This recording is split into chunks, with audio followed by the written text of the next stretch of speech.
はい、始まりました。今回は好評かどうかわからないんですが2色になりまして、はい、色が、はい、第2回と言いますか、結構やってますけど、今回はオルゾフ編ということになります。やばい色合いですね、これは。テイムさんがオルゾフ大好きだということで、好きでやってるんだけどね。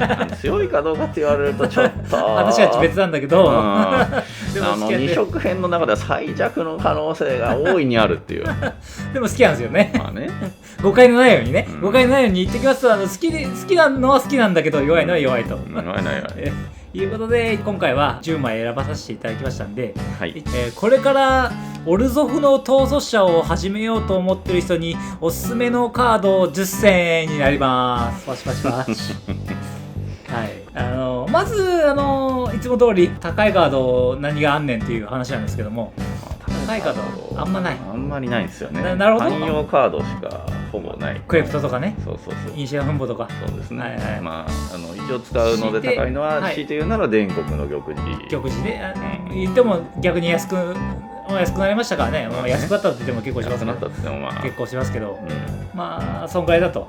あとまあ一応今回はいつも通りかなり安めのカードを10枚選んでますんで、純高いカードみたいな、ちょっといつものレギュラーメンバーみたいな、レギュラーメンバーみたいなやつは抜いてますんで、その中でも白黒で使うやつといったら、まずオリテのティムナですよね。白黒最強カード、なんでこいつを逃走者にしないのかって言われたら色が足されちゃうからなんですけどなるほど、ティムナー最強ですよね。ティムナー説明するまでもないですかね。そうですね。あとそれ以外で白黒で使うのは、イーオスのレンジャー長ですかね。これも汎用カードですけどね。あとは護衛募集に。なるほど。とかですよね。2、3千しますよね。そうですね。あとはウルザの物語ですね。このウルザの物語が汎用カードなんですけど、おそらく白黒が一番相性はいい。相性はいいと思ってると。なんでかというと、まず大体白黒って死亡してホニャララみたいなの多いんで、結構な繰り合いで頭蓋骨締めを持ってくると。頭蓋骨締め持ってくるカードです。ですし、マナ加速等身ってなるほどね。普通にマナファクト持ってきてもいいということなんですね。普通に強いという。なるほど。で、あと次は一応恒例のコンボのどんなコンボあるんですかと、白黒は。まずそうですね、白黒のコンボはレオニンの異物囲いと、動く死体系のカードで死亡ループですよね。で、大体なんかね、職人鍵みたいなのがあればそのまま勝てるということですよね。そうですね。こいつはレオニンの異物囲いじゃなかったとしても、俺たちのバルダーズゲートの俺たちのバルダーズゲートなんかいるエイドリアンでも一応成立すると。エイドリアン、最近ちょっと見てて思うんですけど、エイドリアン実はバルダーズゲート最強なんですよね。そうですよ。じゃあ最近こいつ食い込んできてると思って。バルダーズゲートの最強逃走者効果は一応エイドリアンなんですよね。こいつと動く死体のコンボいけるんですよね。そうですね。それ以外のところで言うと、白タンっちゃ白タンのコンボなんだけど、一番使うのは白黒なんでここで紹介するんですが、ヘリオット・バリスタが白黒で結構使うということなんですね。一応そんな感じでコンボになってまして、割愛させていただきます。それは全部一応白黒の10枚を TM さんに紹介していただきますので、お願いしますということで1枚目からお願いします。ではまず1枚目です。今のコンボの話のところでも少し触れたんですが、大体白黒ってですね、サクってホニャララ、なるほど、死亡してホニャララみたいなムーブがもうすごい多いです。大体そういうデッキになっちゃいます。なので白黒特有のサクリダイということになります。増物の予見者、なるほど、有名なサクリダイでございます。こいつは1マナのクリーチャーで、吸血鬼ウィザードと、そこはあんまり意味ないんですけど、こいつはノーコストでクリーチャー1体経年に捧げると戦術1ができますよという効果です。戦術できる。そうですね。で、なんでこいつがサクリダイの中でましては1枚目に紹介させていただくのかというと、白黒ってサーチはめちゃくちゃできるんですよ。なるほど。白のサーチも黒のサーチも入りますから。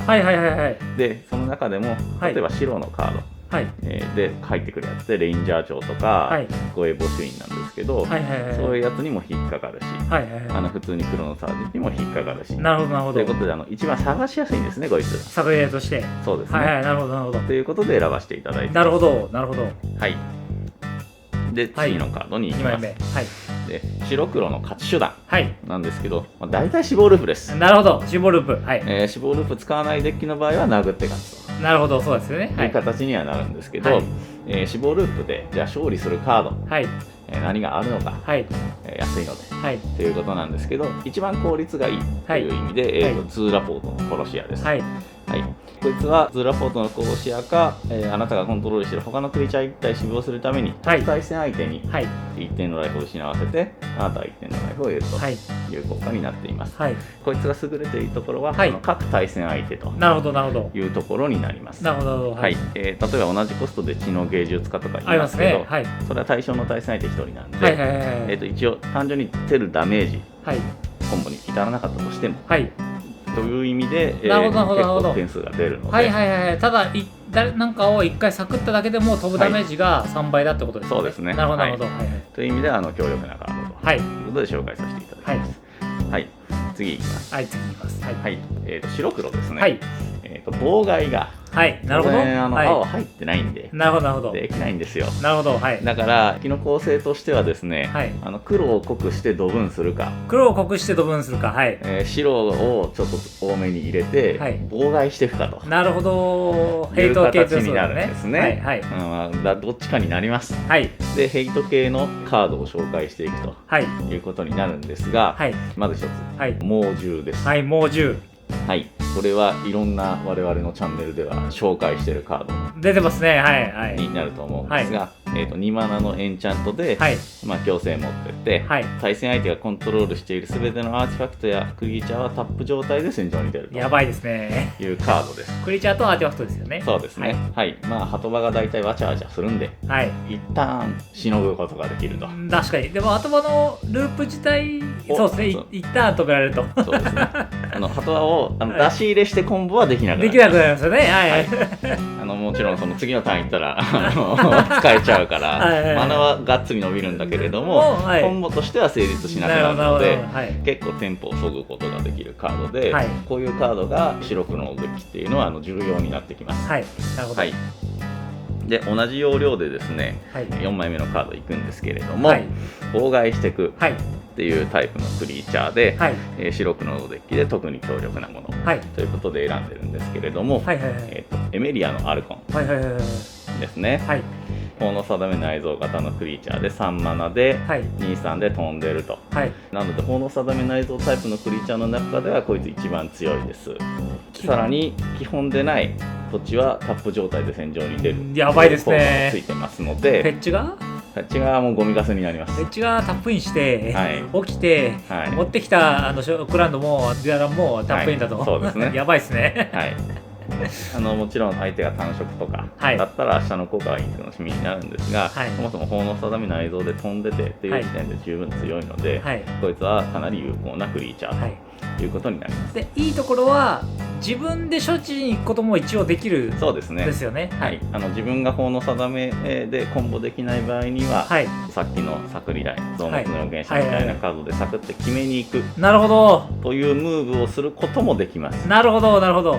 ただそういう行動を取った場合失敗すると怖いんで、これは仕掛けどころはよく考えてくださいと。なるほど、なるほど。いうことになります。またこういう法の定め系クリーチャー入れると、自分はそういう呪文連打してコンボすることって、こいつを処理しない限りはできなくなるので、必然的に黒の要素っていうのは薄まります。なるほど、なるほど。デッキの構築の時点でその辺はグッテンと。次のカードです。次のカードいく。次はですね、同じなんですけど、大体相手の妨害をしていかなきゃいけません。白黒は。システムクリーチャーで選んでいるんですが、ダウシーの虚空歩きです。これは言わずもがななのかもしれないんですが、墓地体最強クリーチャー。墓地体最強クリーチャーでございます。墓地体の中で全ての墓地体の中で一番強いのはこいつですからね。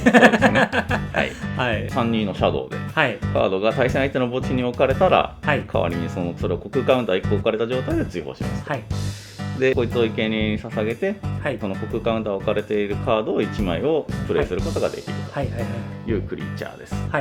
いざという時は、下のモードを使って追放しておいた打ち消しを使うとかね、っていうふうに使えますし、2マナ3-2でブロックされないんで、なるほど。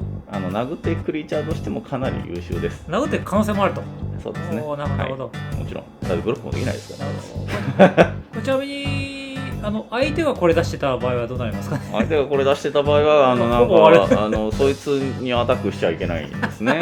はい、いやこれ相手にも持ち合いされる。持ち合いされたら結構きついですよね。自分が持ち合いされるとかなりきついんでそれはまずそいつを処してくださいということになります。なるほど。もちろん墓地が関係ないデッキとして構築している場合は大丈夫なんですね。一応墓地使うか使わないかっていうオプションは存在します。存在するんですね。ただ大体使います。なるほど。はい、で次のカードに行きます。これも妨害クリーチャーであり、かつ、自分の妨害クリーチャーを守るクリーチャーでもある、さらに言うならコンボパーツでもあるというカードでございます。塔の長官ボロミアです。新しい。こいつ3マナの伝説のクリーチャー、人間です。3/3です。で警戒持ってます。で一応対戦相手が呪文を唱えるたびに、それを唱えるためにマナが支払われてなければそれを打ち消します。なるほど。ここが結構強いです。もちろん単純にピッチカウンターとか、そういうのはシャットアウトできますので、自分のコンボを通すのにも有効です。でその上で、こいつは生贄に捧げると、ターン終了時まであなたがコントロールしている全てのクリーチャーは破壊不能を得て、指輪があなたを誘惑するという効果を持っています。なので法の定めないぞクリーチャーゲームみたいなアルコンみたいなやつが処されてそのままだとコンボ決められそうだ、みたいなところでは当然サクッと使うっていうことになりますし、邪魔なクリーチャー一掃したいと、前軸が打ってきましたというような時にも守れるというカードになっています。で最後のよくわからない指輪があなたを誘惑するっていうところの効果でいうとアーボーグのラタトラピックっていう別の伝説のクリーチャーと一応2枚コンボになっていると。以前うちの動画で紹介したことありますよね。そうですね。ということでかなり強力なカードでございます。次いきます。7枚目です。これは白黒だからこそ使える、白黒のためのカードでございます。なるほど。白黒これを外すわけにはいかないんですが、僕が白黒お願いしますって言った時一番最初にこれ出てきましたからね。消失の宿でございます。これはストリックスヘイブン最強級カード。2マナのインスタントで、単色のパーマネント1つを対象として、それを追放するという呪文です。至ってシンプルな効果が書いてあるんですけれども、大体のパーマネント単色です。そうですね。単色ほぼ単色ですよね。統率者以外は単色だと思ってください。この動画を見てる人は分かってる方いらっしゃるかもしれないですけど、多色のカードを紹介した時多色用ってなりましたからね。カラーをとして重要な統率者以外のところはもうほぼ単色なんで、2マナであらゆるパーマネントを処理可能という順番になります。なるほど。めっちゃ取り回しいいです。ということで選ばせていただきます。単純に強いカード。次のカード。これはまるで白黒の魂が具現化したようなカードなんですが言いますね。すごいですね。大衆先導者ブリーナですね。もちろんこれ白黒の統率者としても強力なんですけれども、デッキの中に入ってても結構強いです。結構強いですよね。一応3マナで飛行13とちょっと書いてあるテキストが分かりにくいんですけど、非常にちょっと難しいですよね。難しいです。効果難しいんですが、プレイヤー1人があなたの対戦相手を攻撃するたび、その攻撃されたプレイヤーのライフが他のあなたの対戦相手1人より多い場合、その攻撃プレイヤーはカードを1枚引き、あなたはあなたがコントロールしているクリーチャー1体の上にプラス1プラス1カウンターに2個置くと。まず今能力を読み上げましたが、一回噛み砕いて説明しましょうということで、プレイヤーがあなたの対戦相手を、つまり自分でもよくて相手でもいい、まずいいですよね。そうですね。誰かがこのブレイナーのコントローラーの対戦相手を殴りに行った時に、その人が一番少ない人でなかった場合、一番少ない人と同等だとダメなんですよね。同じだったらダメなんですが、一番ライフが少ない人じゃなかった場合、この能力はまず誘発しますと。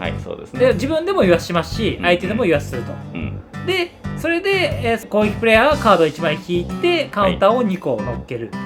2個乗っけるのはブリーナのコントローラーだと。なるほど。とてもややこしいんですが、しかも誘発が強制なんで、なるほど。選ぶとかできないんですね。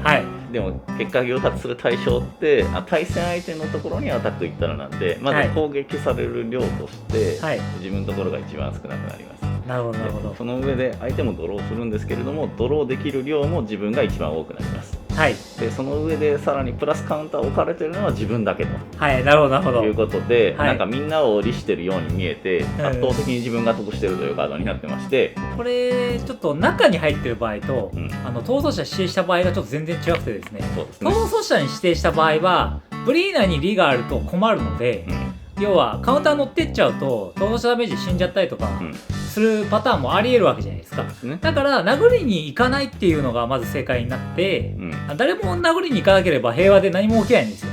ただこいつ逃走者じゃなくて出てきた場合は、別にまあいいかってなりますよね。まあいいかってなるんですよ。もちろんプラス11カウンターの乗るところが逃走者を指定すると、その逃走者で逃走者ダメージ狙うことはできるようにはなるんですけれども、そういうデッキじゃないですし、まあいいかってなるので、入れる分にはかなりいいっていう意味ですよね。そうですね。まあ大体このデッキで使う場合と一緒で、ダックス系クリーチャー並んでるんで、こいつらのサイズが上がると。なるほどなるほどなるほど。いう形になりまして、ボードの圧力がだいぶ上がります。なるほど。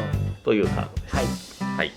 次です。はい、次行きましょう。これもですね、実にオルゾフらしいカード。なるほど。はい。これ初めて見たんですけどね。なんですけど、こいつ最後に持ってこなかったのなんでなの？こいつはドロソーではなくて、今度はマナ加速のカードになるんですが。マナ加速のカード、はい、初めて見ました。はい。堕落した小殺頭ロフォ。なんだ？指輪物語のカード。指輪物語、はいはい。はい。2マナ21。はい。伝説のハーフリング。はい。なんですが、各ターンのうちの自分の2つ目の呪文を唱えるたびに、あなたは1点のライフを失い、宝物トークンを1つセーブです。なるほど、これすごいですね。めっちゃめちゃめちゃ宝物出るんですよ。めちゃめちゃ宝物出るんですけど、めちゃくちゃダメージ食らうんですね。でもこれかなり強くないですか？これこいつかなり強いと思ってまして、なるほどなるほど。白黒ってマナ加速がマナファクト、あと暗黒の儀式系の呪文でしか基本的にはできないんですけど、宝物を生むカードって実は何枚かはあって、そいつらは結構効果量は大きいです。その中の1枚という形にはなるんですが、こいつ普通に 5,6 点食らって 5,6 マナ伸びるカードやばいですね。確かにっていう形になります。でしかもこれプレイヤー1人なんで自分が2連打しても宝物出ますから。なるほどなるほど。はい、確かに宝物はもうじゃんじゃん出てきます。なるほどなるほど。死なないようにだけ気をつけてください。結構ライフ減りそうですけどね。そうですね。はい。はい。で最後の10枚目のカードが10枚目のカードです。これも白黒らしいカードだと思ってるんですけど、これも僕白黒お願いしたらすぐ出てきましたよね。まあそりゃそうですよね。夢の巣のルールス。みんな知ってるルールス。みんな知ってるルールス。はい。白黒の2マナの統率者でこいつを相棒に否定することはまあできるんですが、5色の白黒でそうするとちょっと弱いのでさすがに考えさせてほしいんですけど。なるほどなるほど。はい。3マナ3人半言で。はい。あなたの各ターンの間、あなたはあなたの墓地から点数で見たマナコストが2以下のパーマネント呪文1つを唱えてもいい、2以下を唱えていいと、っていうカードです、で2以下のパーマネント、めっちゃ落ちてるんですよ。なるほど、そうなんですね。めっちゃ落ちてるんですよ。当然 LED 唱えてもいいし、まあ、一番唱えられるのは結局ですね、動く死体系カード。確かに動く死体2ですね。そうですね。墓地に落ちた堂々たる撤廃者とかも唱えられるんですよ。なるほど。はい。これがかなりキーカードになってくるんですね。そうですね。一旦失敗したコンボ、墓地に行っちゃってるやつ、普通に唱え直して決めることできるので、結構オールドフのカードとしては強力です。そうなんですね。なので最後にご紹介させていただきました。なるほど。ということです。まあ、以上で10枚のカードを紹介させていただきましたけど、理論反論ある人だっていますかね。いや、オルドは強いぞっていう人いるかもしれないし、こいつなんで紹介しないんだっていう人いるかもしれないんで、そうですね。オルドフでね、オルドフといったらテイサだろうとかね。そうですよね。そうね。だから何かありましたらコメントいただければと思いますんで、あとチャンネル登録お願いします。ということで、ズーム増えました。ありがとうございます。結構増えました。ありがとうございます。今回の動画は以上になります。おしまい。